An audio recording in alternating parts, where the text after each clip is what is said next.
ఇప్పుడు మీరు వినే కథ ఘన వైద్యుడు.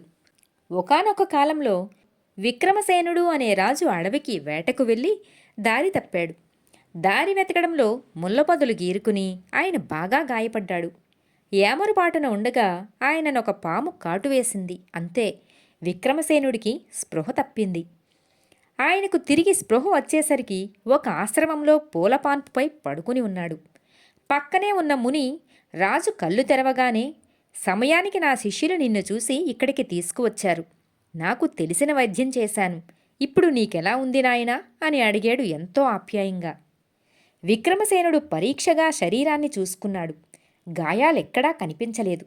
శరీరంలో కూడా పాముకాటు ప్రభావం ఉన్నట్లు ఆయనకు తోచలేదు. ఆయన మునికి నమస్కరించి, తమరు సామాన్యులు కారు. మీ వంటి వారిక్కడ అడవుల్లో ఉండడం న్యాయం కాదు. నా రాజధానికి వచ్చి నగరవాసులను వ్యాధుల నుంచి రక్షిస్తూ ఉండాలని నా కోరిక అన్నాడు.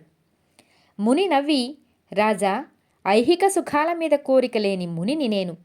నాకు తెలిసిన వైద్యం చాలా తక్కువ. సంసారిగా ఉన్నప్పుడు ప్రచండుడనే ఘనవైద్యుడికి శుశ్రూష చేసి కొంత వైద్యం నేర్చుకున్నాను. ప్రచండుడికి తెలిసిన దాంట్లో నాకు తెలిసింది లక్షోవంతు కూడా ఉండదు. నీ రాజ్యంలో ప్రచండుడంతటి వాడు ఉండగా నా అవసరం ఏముంటుంది అన్నాడు. నా రాజ్యంలో ప్రచండుడనే ఘనవైద్యుడున్నట్లు నాకు తెలియదే అని ఆశ్చర్యపోయాడు విక్రమసేనుడు. ఇందుకు ముని, ప్రచండుడంతటి ఘనవైద్యుడు నీ రాజ్యంలో ఉంటే గుర్తించని నువ్వేం రాజువు? ఆయనకు రాజసన్మానం చేసే వరకు నువ్వు సక్రమంగా పరిపాలన చేసినట్టు కాదు. ఆయన నీ రాజ్యంలోని సౌభాగ్యనగరంలో ఉంటున్నాడు. వెళ్ళి నీ రాజధర్మం నిర్వహించు అన్నాడు మందలింపుగా ముని. ముని సహాయంతో సక్రమ మార్గం తెలుసుకుని విక్రమసేనుడు రాజధానికి చేరుకున్న వెంటనే మంత్రిని పిలిచి, మన రాజ్యంలో రాజసన్మానం పొందదగ్గ ఘనవైద్యుడు ఉన్నాడేమో మీకు తెలుసా అని అడిగాడు. వైద్యుడి గురించి నాకేం తెలుస్తుంది ప్రభూ? రాజవైద్యుడు ప్రదీపుడిని అడుగుదాం అని మంత్రి ప్రదీపుడి కోసం నౌకరును పంపాడు. ప్రదీపుడు వచ్చి రాజు సందేహం విని, ప్రభూ, రాజవైద్యుడినైన నన్ను మించిన వైద్యుడు ఈ రాజ్యంలో లేడు. నాకు ఘనంగా రాజసన్మానం చేయించమని నోరు విప్పి అడగడానికి నాకు సిగ్గు మొహమాటం ఎక్కువగా అడ్డు వస్తున్నాయి అన్నాడు. అయితే సౌభాగ్యనగరంలోని ప్రచండుడనే వైద్యుడి సంగతి నీకు తెలియనే తెలియదా అని అడిగాడు విక్రమసేనుడు. ప్రచండుడి పేరు వింటూనే ప్రదీపుడి ముఖం అదోలా అయిపోయింది. అతడు అయిష్టంగా ముఖం పెట్టి, ప్రచండుడి పేరు విన్నాను ప్రభూ. ఆయన చేత వైద్యం చేయించుకోవడానికి భాగ్యవంతులు బిచ్చగాళ్ళు కావాలిట అన్నాడు.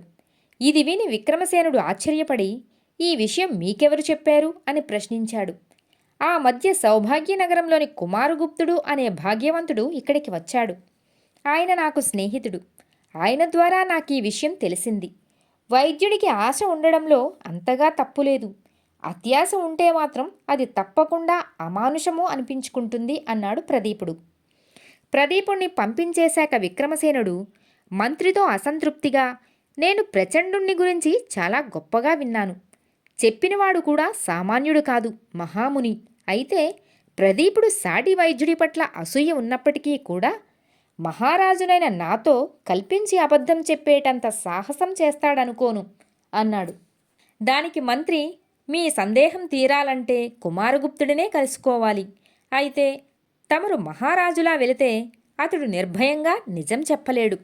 మనం మారువేషాల్లో ఆ నగరానికి వెళ్ళి నిజం తెలుసుకుందాం. మహాముని అబద్ధమాడడు.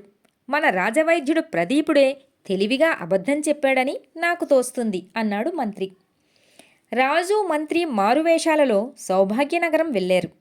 అక్కడ ప్రచండుడికి పెద్ద పేరున్నట్లు వారికి తోచలేదు.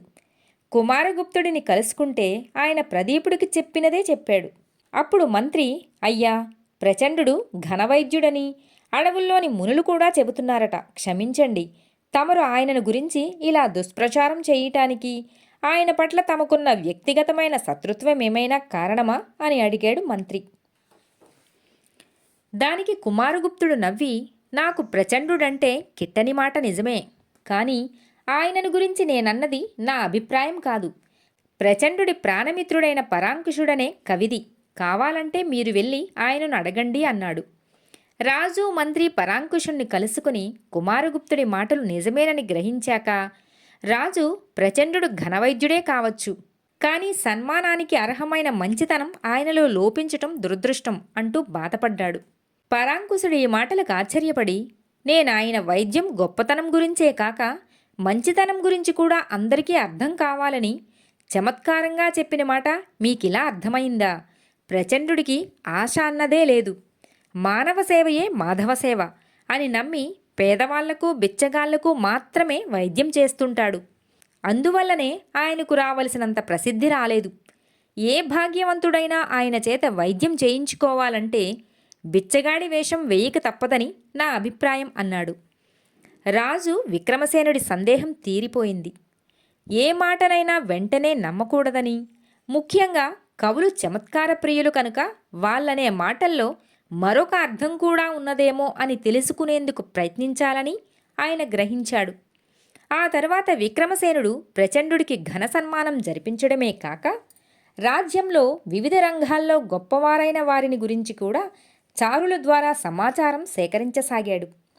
గొప్పవారిని గురించిన ప్రచారం సామాన్యులలో మార్పు తీసుకువస్తుంది అనటానికి సూచనగా ముందు రాజవైద్యుడైన ప్రదీపుడే తీరిక సమయాల్లో పేదలకు వైద్యం చేయసాగాడు. కథ సమాప్తం. మిత్రులారా, మరో కథతో మళ్ళీ కలుద్దాం.